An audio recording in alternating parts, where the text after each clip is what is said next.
হুজুরুল আশিক হুজুর খুব সুন্দর ভাবে বলেন, ওরে নামাজের ভিতরে কাউকে সালাম দেয়া যায় না। কিনা নামাজে কি করে সালাম দেওয়া যায়? নামাজের ভিতরে কাউকে সালাম দেয়া যায় না, নবীকে সালাম না দিলে নামাজ তবাই হয় না। কথা বলেন ঠিক কিনা? ওই নবীকে সালাম না দিলে নামাজ তবাই হয় না। কথা বলেন ঠিক কিনা? এরা দুনিয়ার মুসলমান, এই জন্য শায়ের কবি খুব সুন্দর ভাবে বলেন, ওই আসল কাবা না চিনিলে ডাকলে কি আর তারে মিলে। সবাই বলেন, আসল কাবা না চিনিলে ডাকলে কি আর তারে মিলে। নমাজ রোজা সব বিফলে, নমাজ রোজা সব বিফলে, পিতা আল্লাহু আকবার। মন বাঙ্গানা মসজিদ বাঙ্গা বাঙ্গা আল্লাহর কাবা ঘর, বাঙ্গা আল্লাহর কাবা ঘর। মন মন্দিরে আল্লাহর বাড়ি, মন মন্দিরে আল্লাহর বাড়ি, বেতা দিস না তার ভিতর। কথা বলেন ঠিক না বেটি? ওরে আল্লাহ আদমকে বানাইলেন, ওরে মানুষ বানাইলেন, আল্লাহ তাআলা হুকুম করেন মানুষ বানাইলেন, আল্লাহ তাআলা হুকুম করেন নবীজিকে মান্য করো, নবীজিকে মান্য করো। আল্লাহ তাআলার ঘোষণা, মন বাঙ্গানা মসজিদ বাঙ্গা বাঙ্গা আল্লাহর কাবা ঘর, কাবা ঘর। মন মন্দিরে আল্লাহর বাড়ি, হৃদ মন্দিরে আল্লাহর বাড়ি, বেতা দিস না তার ভিতর। কথা বলেন ঠিক কিনা? এরা দুনিয়ার মুসলমান, এরা আল্লাহর গোলাম।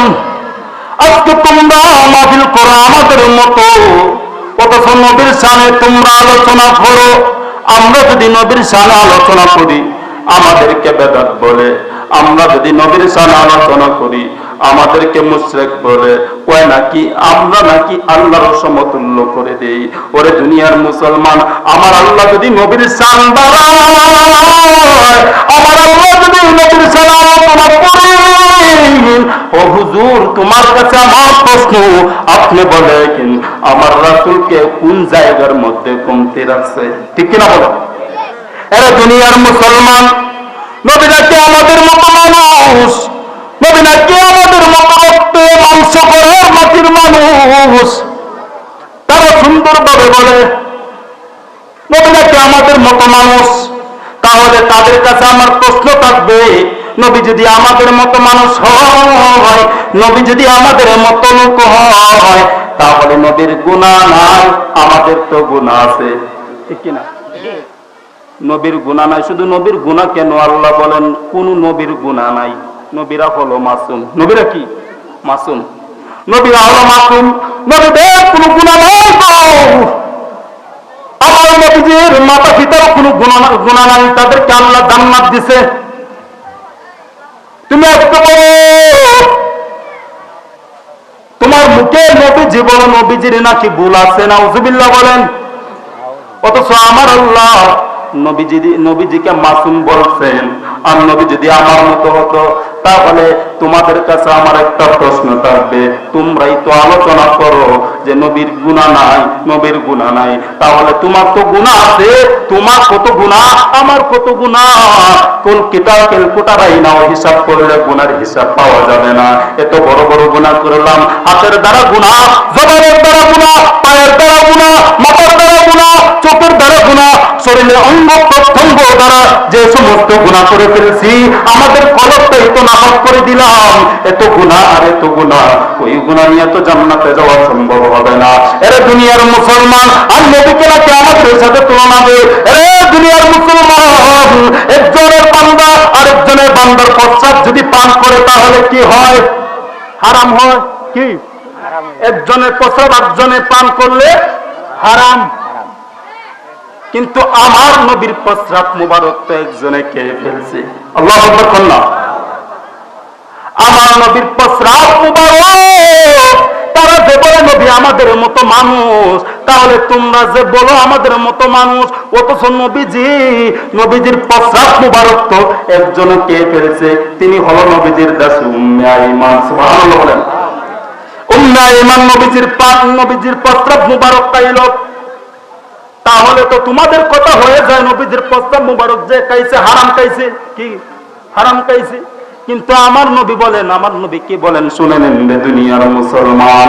আমার আল্লাহ, আমার নবী রাহমাতুল লিল আলামিন একজন দাসী ছিলেন উম্মে আইমান, বৃদ্ধ একজন মহিলা।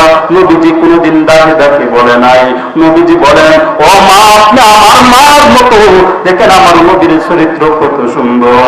আমার নবীজি বৃদ্ধ মহিলাটাকে মা বলছে, অথচ একদিন আমার নবীর প্রস্রাব মুবারক একদিন উম্মে আইমান আমার নবীজির ঘরে ঘুমিয়েছিলেন রে বন্ধু। হযরতে উম্মে আইমান একদিন দেখতে পেলেন হঠাৎ করে ঘুমের মধ্যে নিশিরাত্রে হযরতে উম্মে আইমানের পানির পিপাসা ধরছে।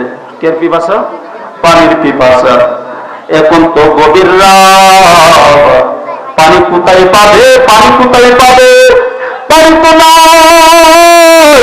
উম্মে আইমান দেখতে পেলেন যে নবীজির কাঠ মুবারকের নিচে একটা পিয়ালা। মনে মনে ভাবছে ওই পিয়ালার মধ্যে মনে হয় সম্ভবত পানি আছে। উম্মে আইমান নবীজির কাঠ মুবারকের কাছে গেলেন। যাওয়ার পর ওই পিয়ালাটাই না, উম্মে আইমান আঙ্গুলটা যখন লাগাইলো পিয়ালার মধ্যে, লাগানোর পর দেখতে পেলেন পানি। উম্মে আইমান এবার কি করলেন? পানিটা যখন মুখের মধ্যে লাগাইয়া পানি যখন খেলেন, পানি খাওয়ার পর উম্মে আইমান বললেন যে জীবনে তো কত পানি খাইলাম। আরে দুনিয়ার মুসলমান, এ আমার বাবার সুরার মুরব্বী বাবারা, ওই নবীজির দাসী উম্মে আইমান বললেন যে আমি জীবনে কত পানি খাইলাম, এত মিষ্টি পানি, এত সুস্বাদু পানি গো, এই পানিটা খাওয়ার আগে তো সুস্বাদু গেরান দেখলেন যে মেশকে আম্বরের চাইতে অনেক বেশি সুস্বাদু গেরান। উম্মে আইমান এবারে কি করলেন মুরব্বী বাবারা? উম্মে আইমান এবার পানিটা খাওয়ার পর উম্মে আইমান বললেন যে তো মিষ্টি পানি আমি উম্মে আইমান জীবনে কোনদিন পান করি নাই। সুবহানাল্লাহ। হঠাৎ করে আমার নবীজি সকালবেলা ডাক দিয়া বললেন, উম্মে আইমান রে, ও উম্মে আইমান, তুমি কিছু সকালবেলা ঘুম থেকে উঠে কাটারি নিচে কিছু পাইলেনি? কয় না নবী, আমি তো কিছু দেখতে পেলাম না। ও মায়ের নবী গো, ও মায়ের নবীজি, তবে আমি দেখতে পেলাম একটা কাঠের নিচে পিয়ালা। ওই পিয়ালার মধ্যে হঠাৎ করে পানির পিপাসা ধরলেন। পানির পিপাসা ধরার মাত্র আমি ঘরের মধ্যে পানি পাই নাই, দেখলাম আপনার কাঠের নিচে পিয়ালার মধ্যে পানি। এই পিয়ালার মধ্যে পানি খাইলাম। ইয়া রাসূলুল্লাহ, তবে আমি আপনাকে একটা কথা বলি, নবী গো, রাতে আমার সাথে কি ঘটনা ঘটলো যে আমি আইমান জীবনে কত পানি খাইলাম, কিন্তু পানির স্বাদ এত স্বাদ, আমি এই পেয়ালার পানি খাওয়ার পর এই পেয়ালার পানি এত মিষ্টি, এত মিষ্টি, এত মিষ্টি রে বাবা। ওই পেয়ালার পানি হযরতে উম্মে আইমানকে বলল, নবী গো, আমি যেমন তার ভাই, আমি মেশকেরাম বরের পানি খাই নাই, আমি সাধারণ পানি খাই নাই, এটা এমন পানি খাইলাম। ইয়া রাসূলুল্লাহ, নবী যদি আরো খাইতাম আমি আইমান আরো পেট ভরে পানিটা খাইতাম। সুবহানাল্লাহ। আমার নবী ডাক দিয়া বললেন, উম্মে আইমান, তাহলে আসল ঘটনা রাসূলুল্লাহ নবী গো, ও মায়ার নবী।